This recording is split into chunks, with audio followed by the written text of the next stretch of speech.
संख्या के बाद अब हम पढ़ेंगे परिमेय संख्या।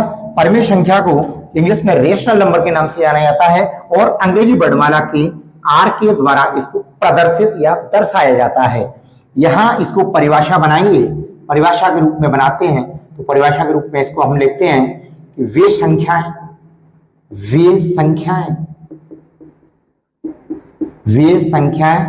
जिन्हें P/Q या अंश/हर के रूप में लिखा जा सकता हो उन्हें परिमेय संख्या कहते हैं।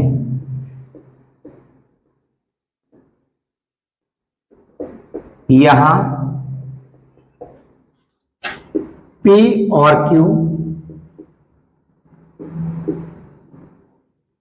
पूर्णांक हैं,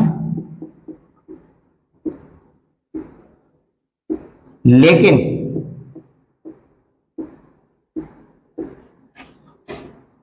Q not equal 0 means Q का मतलब है यहां हर का मान 0 नहीं होना चाहिए।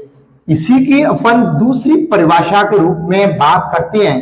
वास्तविकता गणित की किताबों के अंदर जो परिभाषाएं दे रखी होती हैं वो यही परिभाषाएं होती हैं कि वे संख्या जिन्हें P/Q या अंश/हर के रूप में लिखा जा सकता हो उन्हें परिमेय संख्या कहते हैं। यहाँ P और Q पूर्णांक हैं, लेकिन Q का मान मतलब हर का मान 0 नहीं होना चाहिए।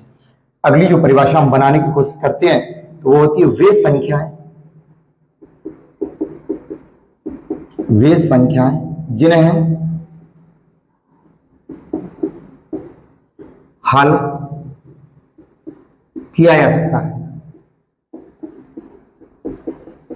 हल किया जा सकता हो उन्हें परिमेय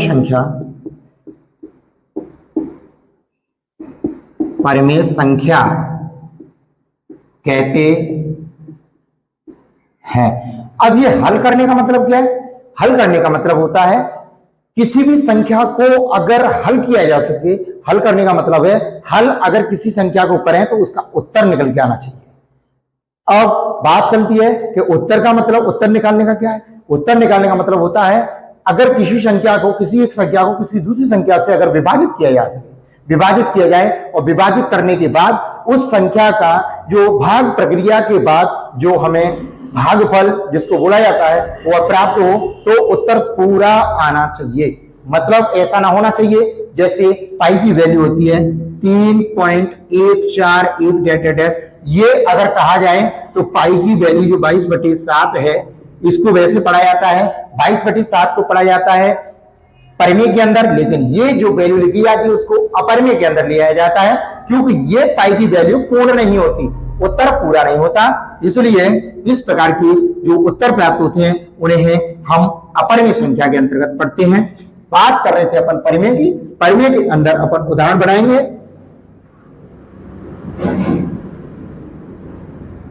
इसके उदाहरण बनते हैं जैसे 4/2, इसका अगर इसमें भाग देंगे तो पूर्ण उत्तर आता है 0/10।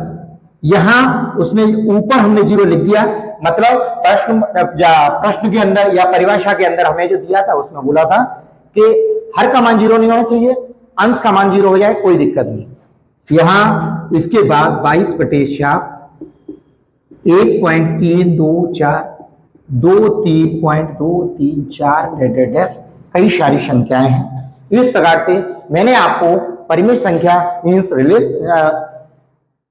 रेशनल नंबर को समझाने की कोशिश की, वो आपको पूर्णतः समझ में आई होगी। इसी के साथ अगली जो अपन परिभाषा पढ़ेंगे वो परिभाषा है अपनी अपरिमेय संख्या की। अपरिमेय संख्या को इंग्लिश में इरेशनल नंबर के नाम से जाना जाता है।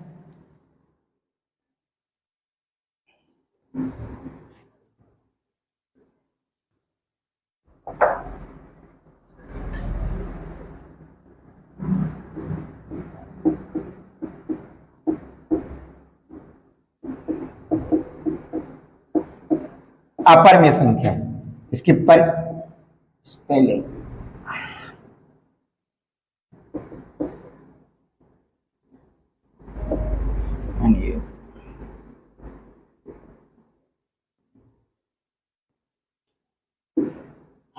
परिभाषा है अपरिमेय संख्या, जिसको परिमेय संख्या के बाद में अब अपन पढ़ने को जाएंगे अपरिमेय संख्या, जिसको इंग्लिश में बोलते हैं इरेशनल नंबर। इसको इंग्लिश वर्णमाला की लेटर आई के द्वारा शुरू किया जाता है, दर्शाया जाता है। इसको परिभाषा के रूप में लिखने के तरीके अपने निम्न प्रकार से होते हैं। जैसा कि इसकी परिभाषा बनती है, परिभाषा है वे संख्याएं जो P/Q या अंश बटे हर के रूप में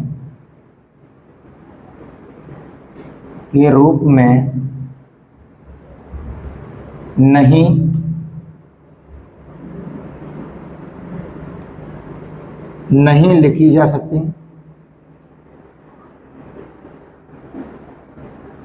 उन्हें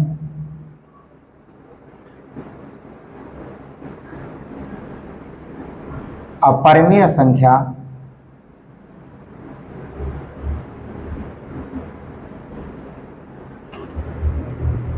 के नाम से जाना जाता है।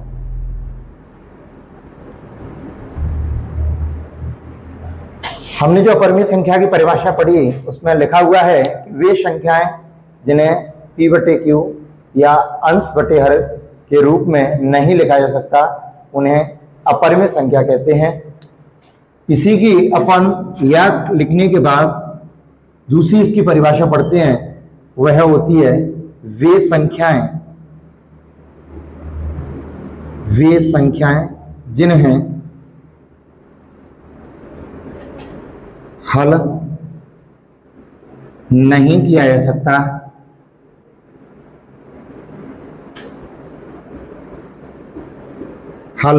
जा सकता, उन्हें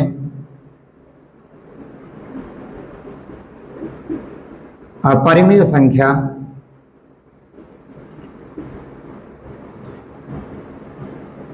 कहते हैं। यहां अपने दूसरी जो परिभाषा है उसके अंतर्गत लिखा हुआ है कि वे संख्याएं जिन्हें हल नहीं किया जा सकता, उन्हें अपरिमेय संख्या कहते हैं। अब बात करें जो चर्चा में अपन लेके आए, तो हल नहीं करने का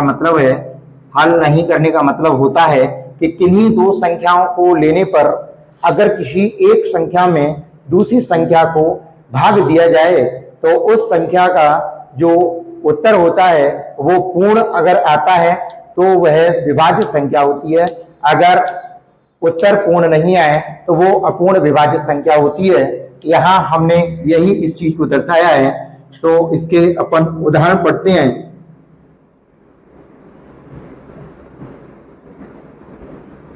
उदाहरण इनके बनेंगे, वह है से 4/0। यहाँ 4/0 का मतलब है इन्फिनिट, मतलब किसी भी संख्या के हर में अगर 0 जैसी आती है वह इन्फिनिट हो जाती है। इसको हम अपरिमेय संख्या के अंतर्गत लिखते हैं। दूसरी बनती है √5 2 प्लस √3 2.421 डैश 3 4 5.666 डैश इत्यादि।